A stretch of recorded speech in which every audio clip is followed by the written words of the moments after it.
Salve, salve, galera que gosta de futebol. Bom, primeiramente, meu nome é Enzo Henrique.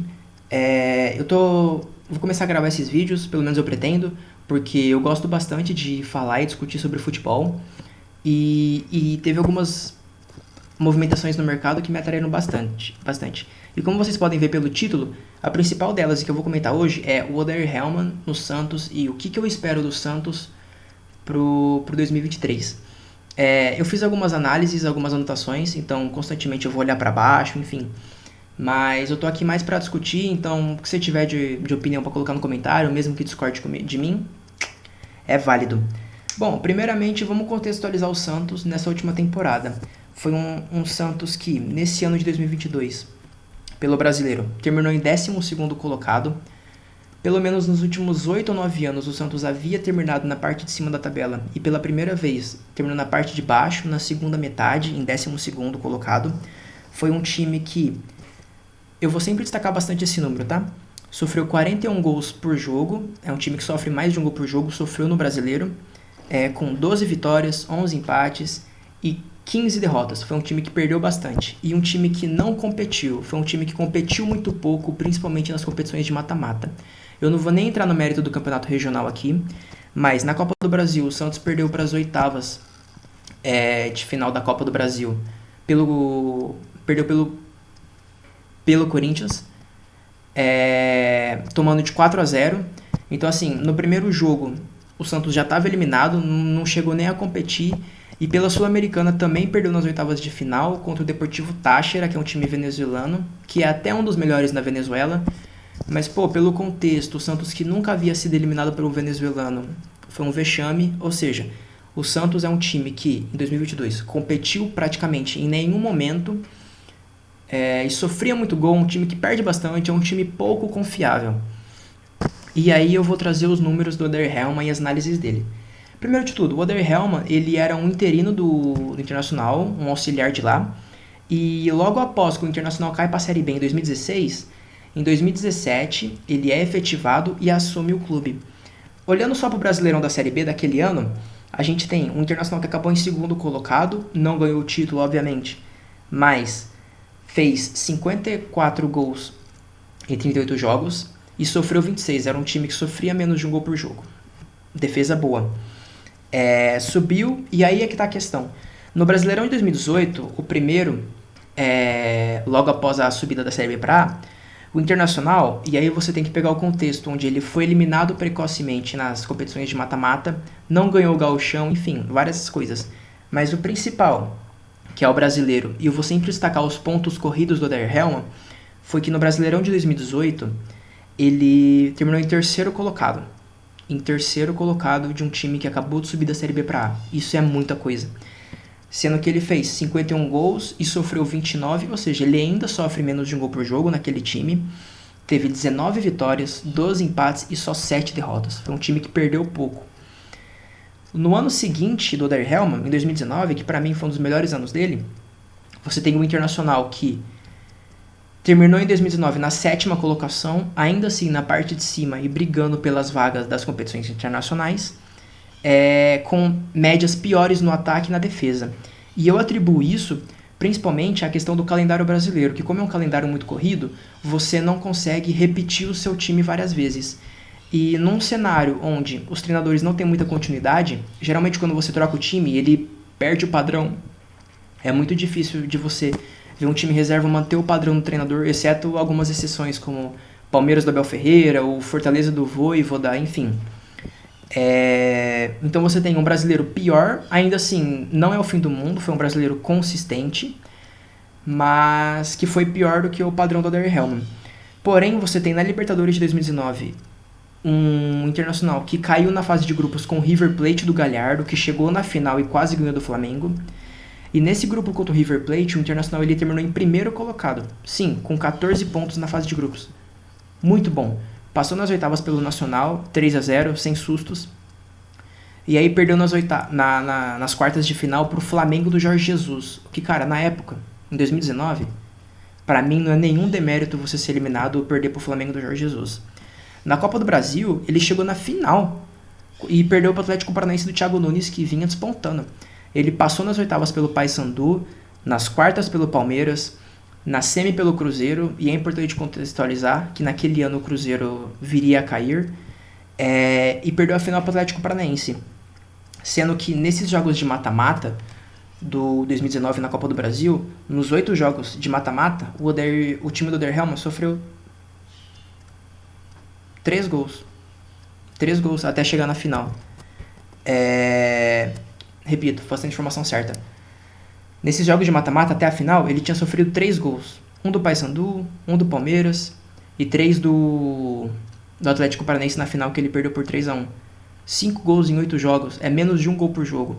Geralmente as defesas dele são muito sólidas e muito consistentes. Esse para mim é o grande destaque dele. E no cenário do Internacional, eu acho que o trabalho dele foi muito bom. Após ele perder o título, ele foi demitido.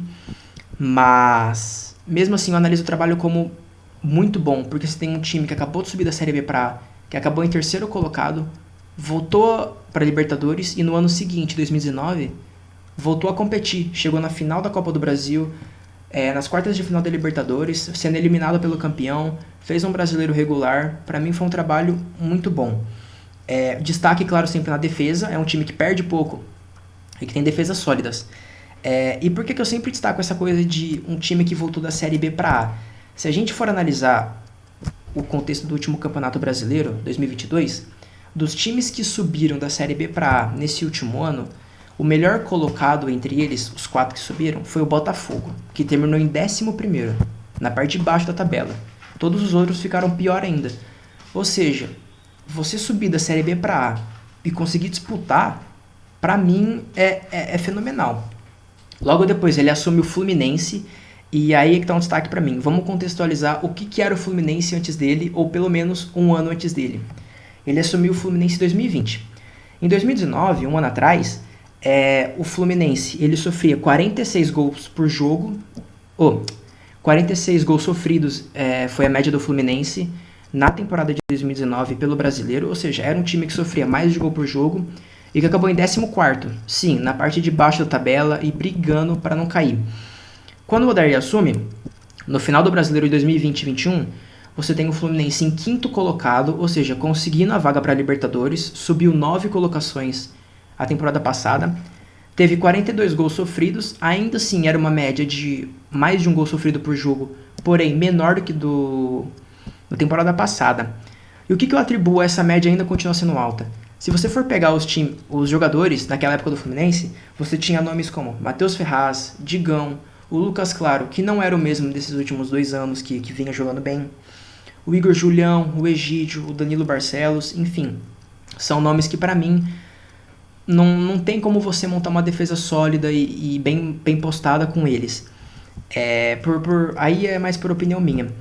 Então você tem, olhando esse cenário do Fluminense, uma defesa que melhorou, uma classificação para Libertadores e uma média de 1,68 pontos por jogo.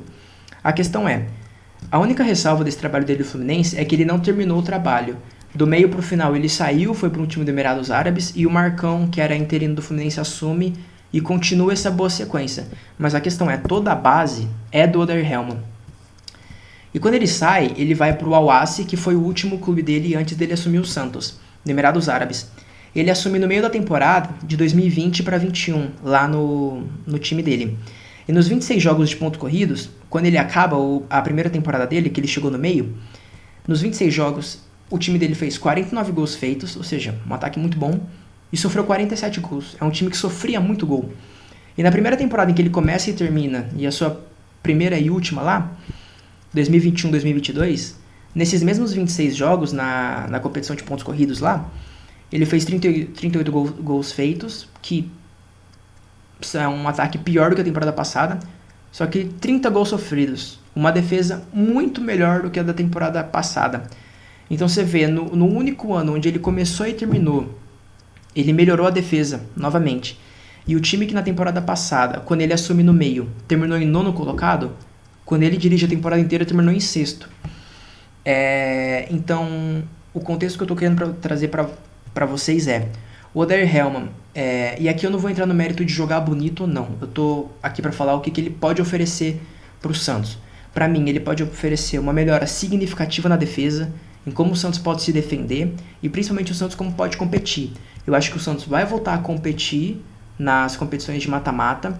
É um time que eu acho que vai perder com muito mais dificuldade. É um time que você vai ter que jogar muito melhor para poder ganhar. E é um time que eu espero pontos corridos mais sólidos. Pelo menos, na minha visão, de oitavo para cima, nessa parte de cima da tabela. Porque entre todos os campeonatos de pontos corridos em que ele começou o ano, a pior colocação dele foi em sétimo no ano de 2019, naquele Internacional que foi muito bem na Libertadores, foi muito bem na Copa do Brasil. Então ele é um cara muito consistente em pontos corridos. Dito isso, se a gente olhar para as contratações do Santos desse ano, o que eu espero? Eu espero tudo isso que eu falei, de um time muito mais consistente, uma defesa sólida, e dá para ver isso pelas contratações. Você tem o Mendonça, que eu acho que é mais para chegar numa opção no ataque, uma opção para o Soteldo, uma opção para o Ângelo, enfim. Você tem o Messias, que eu gostaria de destacar, é um zagueiro que já atuou com o Eduardo Bauerman, que para mim foi o destaque da zaga do Santos nessa última temporada, ou seja, ele já tem esse entrosamento. Nos 26 jogos que o Messias fez, isso é um dado do SofaScore traz, ele tem 84% de aproveitamento em duelos ganhos. Ou seja, ele é um cara que no jogo aéreo ele é muito, muito forte. E nesses 25 jogos ele tem 114 cortes, mais de 4 cortes por jogo. E uma média de menos de uma falta por jogo.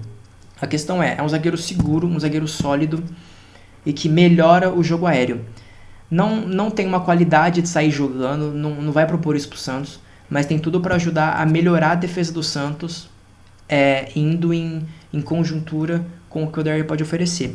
E a contratação do João Lucas, que é um lateral jovem de 24 anos, que foi revelado pelo Flamengo, estava no Cuiabá, que o Santos contratou, que nos 31 jogos que ele fez no Brasileiro nessa última temporada, sendo 24 como titular, ele tinha uma média de mais de uma interceptação por jogo, mais de 2 desarmes por jogos e pelo menos 2 cortes por jogo. O que eu tô querendo mostrar para vocês? É um lateral que ele combate muito bem, que ele vai pro combate, que ele defende bem, que ele marca bem. A questão ele é muito jovem, ainda falta leitura para ele, talvez de posicionamento. Ofensivamente, para mim, ele não agrega muito, não tem muita qualidade de cruzamento, tem poucas assistências, enfim. Mas a questão na defesa, defendendo, sabendo que a lateral direita foi um dos pontos vulneráveis do Santos nessa última temporada, junto com o que o Odair tem de forte nos seus números, eu analiso o Santos muito forte para essa temporada. Eu não acho que vai brigar por título, sinceramente, eu acho que ainda não, mas eu prevejo uma melhora da defesa e principalmente no jogo aéreo, como por exemplo a contratação do Messias, sendo que você já tem um goleiro como o João Paulo, que foi destaque do Brasil, para mim pelo menos tá entre os top 3 goleiros do Brasil. Eu acho que o Santos pega uma vaga para Libertadores, pelo menos desse G8 para cima eu acho que fica, e mata-mata mais disputado. Então no resumo eu acho que foi isso. Bom, o Odair, na minha visão, vai fazer o time do Santos mais competitivo. Eu não acho que é uma loucura essas contratações que o Santos estão fazendo. Eu acho que quando a gente para analisar, entra em casamento com a ideia do que o Odair pode oferecer de melhor para o Santos, e é isso que eu espero. Então, bom, se você curtiu, se você gostou, e mesmo se você não concordou com algo, deixa aqui no comentário. É sempre bom discutir sobre futebol, eu nunca reclamo, adoro conversar sobre, discutir.